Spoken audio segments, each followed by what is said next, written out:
welcome to our fifth episode of the Zigoli Round Corner. My name is Leboham Mashefo. Today we will be talking about an important topic, which is financial management. It used to be a buzzword before 4IR came through and ESG a couple of years ago, but still remains an important activity and function for all businesses. Today we have our resident financial manager, Mr. Adil Bismillah. How are you today, sir? I'm well, Lebohang. How are you? I'm well. We finally have you in the hot seat Yes, today. eventually. So financial management is no longer taboo. I think people talk about money now. You'll hear a business owner say, I made money from this project. Why did I make money from this project? But it's still such a pain point because, as we've seen, SMEs still struggle with financial documents, financial submissions, whatever the case is. And today we want to break it down. So tell us what financial management is. What is this thing? Look, financial management refers to the strategic planning um, of financial activities of a business. Um, I would put it as it's the groundwork, it's the foundation for any business to grow and succeed. So it's ultimately what a business looks for: sustainability. Uh, yeah. But so what, right? So why should anybody care about having good financial management practices, especially as a small business? Look, financial management is a critical um, for any business. For I think from small right through. Uh, it a business wants obviously for sustainability and growth, long-term growth. Yeah. And why do you believe that practices are important? So what are these things that make financial management important for a business? Look, it improves your financial decision making, being able to control finance, manage your finances, inflows, outflows. Uh, these are crucial indicators for a successful business. Um, Obviously, managing those finances, creating budgets, cash flows are important for a business, and it's the very initial steps that a business should take in managing their finances. I think nowadays when you apply, not even nowadays, I think right from the onset, when you apply for a program or funding and any sort of funding, they will request some sort of financial record or record keeping just to see that you behave at this thing. Yes. What are these set of documents that if I knew nothing else, Yes. I need to focus on keeping these ones updated? Look, the most applications request for 3 years financial statements and management accounts. Your financial statements are it provides a snapshot of the business financial activities uh, to a certain point. Generally, when looking at 3 years, you can see how a business has grown, what assets it has, liabilities. Let's get into what makes up the financial statement. So the financial statement, I would break it down into three important sections. So you've got your balance sheet, where you've got your income, you've got your assets, your liabilities, and your equity. Now, your assets is what you own, what the business owns. Your liabilities is what you owe, and equity is the reserves of what's left in the business for shareholders or owners. The second document would be your income statement or cash flow, also known as. Uh, this shows the revenue for the last financial year, or whichever financial year it represents.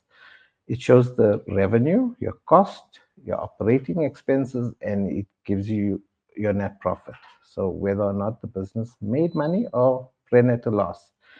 And the last being your cash flow statement. So your cash flow statement is then broken down into three. So you've got your operating activities in order for the business to operate and sustain itself, your investing activities and your financing activities. So this is what makes up your balance sheet ultimately. And I mean, it all sounds so intimidating. And my younger cousin was telling me recently that the names have changed. It's no longer a balance sheet and an income statement. So they're all very intimidating. There are a lot of things that are available in the market now. So tools or resources, whatever you want to call them. Um, but we know that SMEs can't always commit to an accountant. They can't afford that. What can they do themselves? So, what is this thing that SMEs can do themselves in terms of finances, and then later on maybe outsource other functions to an accountant? Look, step one for most SMMEs is educate yourself. Learn the basics. Once you know the basics, you can do the day-to-day transactions. You can reconcile your bank statements on a monthly basis.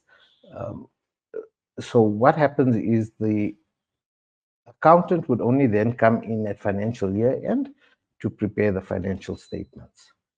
Um, so everything else can be done by the owners, obviously through education and ensuring that they're using the right tools. There's plenty of packages out there ranging anything from 100 to 1,000 rand a month. And it depends on what the business needs are. The Mm. complexity of its finances would obviously determine what package, but ultimately they're all user friendly and it's quite efficient. And you believe that it's literally the first investment that they should make, just to take care of their finances. Yes. Remember, finance is crucial to a business from the get go. I mean, most SMMEs fall within the startup phase. So, in that phase of business, uh, SMMEs are looking for funding. They're looking for investors. They're looking for people to, and no one's going to invest if they don't know the financial health of the business. Yeah, that's true. To our viewers at home, please remember to send us your questions, and then Adil and I will try our best to respond. So you can just leave them in the comment section. So if there are things that SMEs can do themselves, which is good news, and I always encourage it. I mean, there are some things that they can do themselves. Why are they not doing them? So what are these typical challenges that SMEs face when it comes to finances? I think the biggest challenge would be cash flow management. Uh, the ability to manage the cash that you have um, would ultimately be the biggest challenge for most SMMEs. Next would be not knowing the markets, accessing loans at ridiculous interest rates. Hmm. That obviously will definitely cut into your profits, cut into the costs. So Hmm. these are areas where businesses fail. Um, it boils down to knowledge, financial literacy. Hmm. You know, That's true. I also think that one of the other challenges is probably time, but people could argue that you make time for things that are important to you. Um, at what point do you believe that financial management or finances become important? Is it right at the beginning when I don't have money and I have other things to focus on? Is it at the middle when I'm now making about 100,000? Is it at an interval of just over 1 million? When do I need to focus on keeping good financial records? look, financial management is crucial from the get-go, from inception of the business.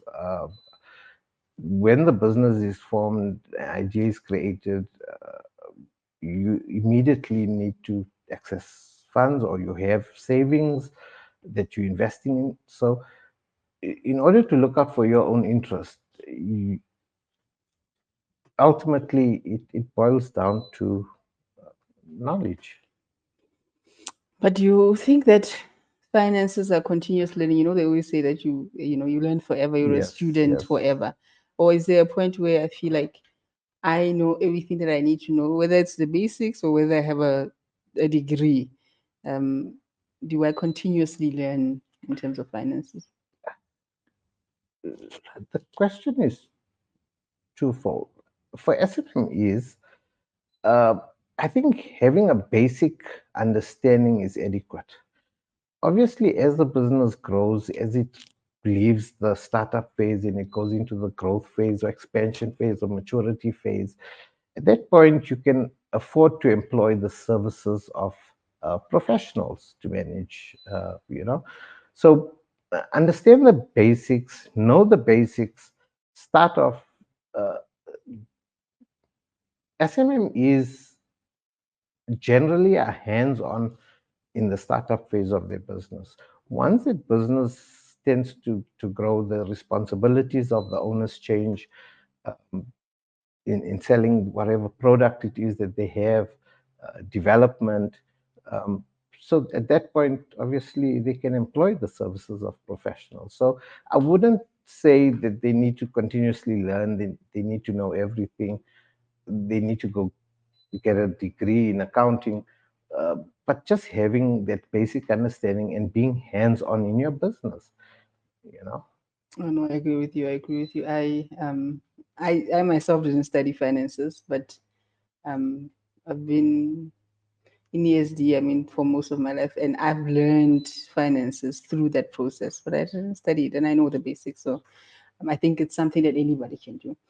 Um, when do you know that a business is doing well? So when you look at finances as a small business owner, um, at what point can I say, okay, I'm comfortable?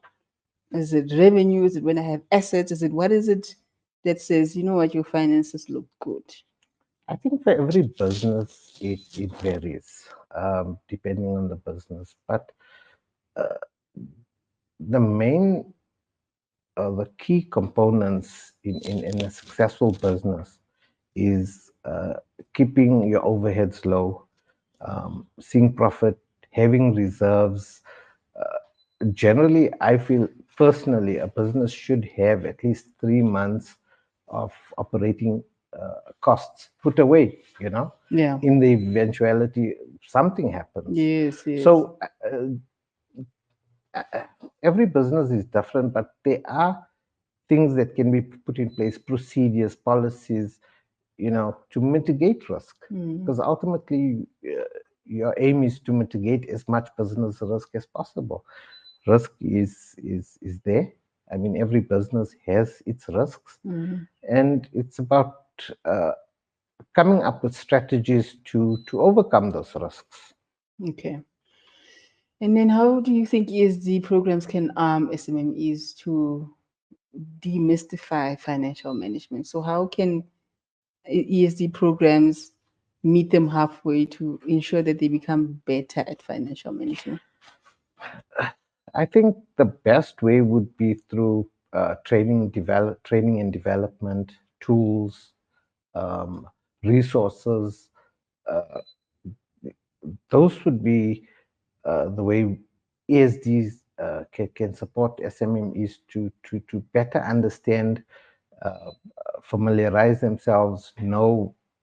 It's all really boils down to education, knowledge, skills, Mm, you know, yeah. and training, giving people opportunity to be skilled within those areas.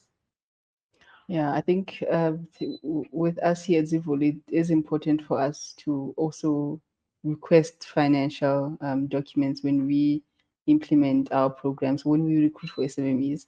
As part of our diagnostic process, we ask for finances, we review those finances just to understand at what standpoint the business Yes, is. that's Yeah. correct. I mean, internally, we do with all our ESD beneficiaries, Yes. we do health checks. See where the businesses are, what interventions can be applied to better improve on their skills and ability, especially within the management. That being the first area of concern. Mm, You know. yeah, that's true. So we're almost at the end of our webinar. To the viewers at home, if you have any questions, please remember to post them in the comment section. So Adele, any advice to ESD firms, clients, anybody looking to design and implement an ESD program? to place importance on financial management? Yes, look, obviously, I think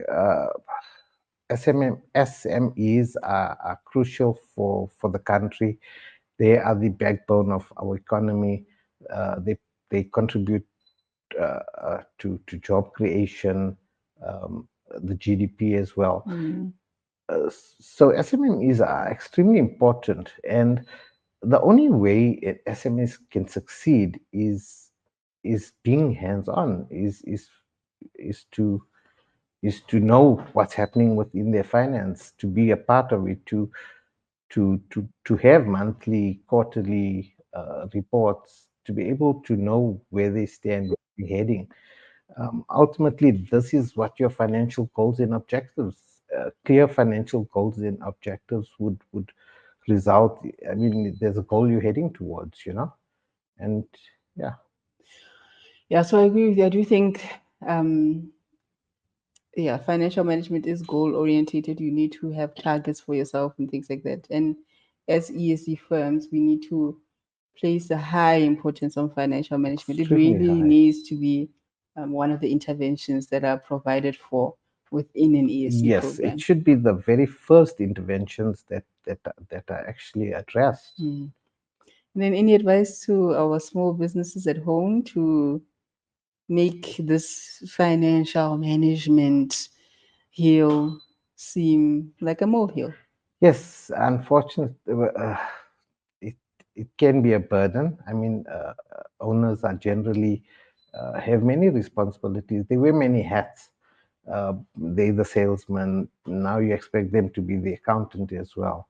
Obviously, I think it's educate yourself. There's plenty of tools out there that can be utilized, software applications.